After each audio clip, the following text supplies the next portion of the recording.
तब मैंने देखा कि एक हाथी के 2 सूंड हैं और ये देखकर मेरे आश्चर्य का ठिकाना ना रहा।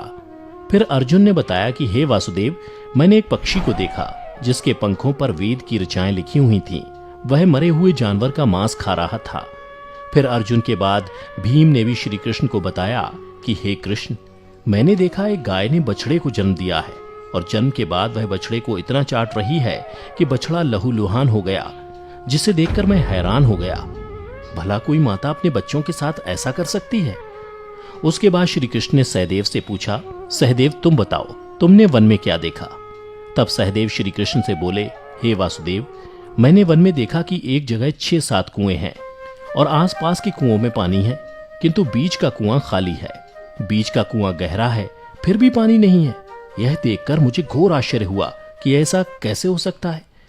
उसके बाद नकुल ने कहा, हे नारायण, जब मैं वन में भ्रमण कर रहा था तो मैंने देखा कि एक पहाड़ के ऊपर से एक बड़ी सी शिला यानी पत्थर लुढ़कती हुई आती है और कितने ही वृक्षों से टकराकर उनको नीचे गिराते हुए आगे बढ़ जाती है, परंतु उस विशालकाय पत्थर को कोई भी वृक्ष उसे रोक ना सका। इसके अलावा वह शिला कितनी ही अन्य शिलाओं के साथ टकराई, पर फिर भी वह रुकी नहीं। अंत में एक अत्यंत छोटे पौधे का स्पर्श होते ही वह स्थिर हो गई। फिर युधिष्ठिर श्री कृष्ण से बोले, हे वासुदेव, हम 5 भाइयों ने जो कुछ भी वन में देखा वो आपको बता दिया, कृपया कर इसका अर्थ बताइए। तब श्री कृष्ण ने युधिष्ठिर से कहा, हे धर्मराज, जैसा कि आपने कहा कि आपने 2 सूंड वाला हाथी देखा, जिसका यह अर्थ हुआ कि कलयुग में ऐसे लोगों का राज होगा जो बोलेंगे कुछ, करेंगे कुछ। कलयुग के शासक अपने प्रजा की सभी तरह से शोषण करेंगे। उनके मन में कुछ और होगा और दिखावे के लिए कुछ और करेंगे। अर्थात कलयुग में शासकों के लिए आम लोगों का कोई महत्व नहीं होगा, वो बस राज करने के लिए शासक होंगे। फिर श्री कृष्ण अर्जुन से बोले, हे धनंजय, जैसा कि तुमने देखा कि एक पक्षी के पंख पर वेद की ऋचाएं लिखी हुई थीं, लेकिन वह मरे हुए जानवर का मांस खा रहा था, जिसका अर्थ ये हुआ कि कलयुग में ऐसे लोग होंगे जो बड़े ज्ञानी और ध्यानी कहलाएंगे, किंतु उनके आचरण राक्षसी होंगे।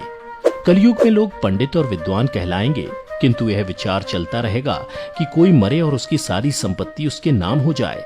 अर्थात कलयुग के मनुष्य धन और संपत्ति के लोभी होंगे, भले ही उनके पास कितना ही ज्ञान क्यों ना हो। इसके अलावा हे अर्जुन, कलयुग में हर जाति धर्म के प्रमुख पद पर बैठे लोग विचार करेंगे कि कब कोई किसी पद से हटे और हम उस पर विराजमान हो जाएं। कलयुग में ऐसे लोगों की संख्या बहुतायत होगी, कोई कोई विरला ही संत पुरुष होगा। अर्जुन के बाद श्री कृष्ण भीम से बोले, हे गदाधर, जैसा कि तुमने देखा कि एक गाय अपने बछड़े को इतना चाटने लगी कि वो बछड़ा लहूलुहान हो गया, अर्थात कलयुग की माता अपनी संतानों पर इतनी ममता बरसाएंगी कि बच्चों को खुद का विकास करने का मौका ही नहीं मिलेगा, जिसके कारण मोह माया में पड़कर वे बर्बाद हो जाएंगे। इसके अलावा किसी का बेटा घर छोड़कर साधु बनेगा तो हजारों व्यक्ति दर्शन करेंगे, किंतु जब मनुष्य का अपना बेटा साधु बनेगा तो रोएंगे कि मेरे बेटे का क्या होगा। इतनी सारी ममता होगी कि उसे मोह माया और परिवार में ही बांध कर रखेंगे और उसका जीवन वहीं खत्म हो जाएगा। अंत में बेचारा अनाथ होकर मरेगा। भीम जब श्री कृष्ण के जवाब से संतुष्ट हो गए, तब भगवान श्री कृष्ण ने सहदेव से कहा, सहदेव, जैसा कि तुमने बताया कि तुमने वन में 5-7 भरे कुओं के बीच एक कुआं एकदम खाली देखा, जिसका अर्थ ये हुआ कि कलयुग में पैसे वाले अर्थात धनी लोग अपने पुत्र पुत्री के विवाह में या फिर आलीशान भवन बनाने में लाखों रुपए खर्च कर देंगे, परंतु उनके पड़ोस में ही यदि कोई भूखा प्यासा मर रहा होगा तो वह उसकी कोई सहायता नहीं करेंगे। भले ही उनका अपना ही सगा भूख से मर जाएगा, लेकिन वो देखते रहेंगे। इसके अलावा कलयुग में मनुष्य मदिरा, मांस, भक्षण, सुंदरता और व्यसन में पैसे उड़ा देंगे, किंतु किसी के 2 आंसू पोंछने में उनकी रुचि ना होगी। हे सहदेव, मेरे कहने का तात्पर्य यह है कि कलयुग में अन्न के भंडार होंगे, लेकिन लोग भूख से मरेंगे। सामने महलों बंगलों में ऐशो आराम चल रहे होंगे, लेकिन पास की झोपड़ी में आदमी भूख से मर जाएगा। एक ही जगह पर असमानता अपने चरम पर होगी। श्री कृष्ण की बातें सुनकर सहदेव को सारी बातें समझ में आ गईं। तब श्री कृष्ण ने नकुल से कहा, नकुल, जैसा कि तुमने बताया कि वन में एक बड़ी सी चट्टान पहाड़ से लुढ़की, किंतु बड़े बड़े वृक्ष और उसके तने उस चट्टान को रोक ना पाए, किंतु एक छोटे से पौधे से टकराते ही वह चट्टान रुक गई, जिसका अर्थ यह हुआ कि कलयुग में मनुष्य का मन नीचे जाएगा, यानी कलयुग के मनुष्यों का जीवन पतित हो जाएगा।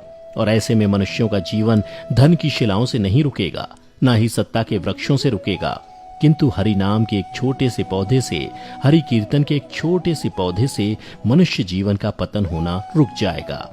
अर्थात कलयुग में भी जो मनुष्य धन के लोभ को छोड़कर हरि नाम का जप करेगा, उसे कोई कष्ट नहीं होगा और मृत्यु के बाद उसे परमेश्वर अर्थात मेरे चरणों में जगह मिलेगी।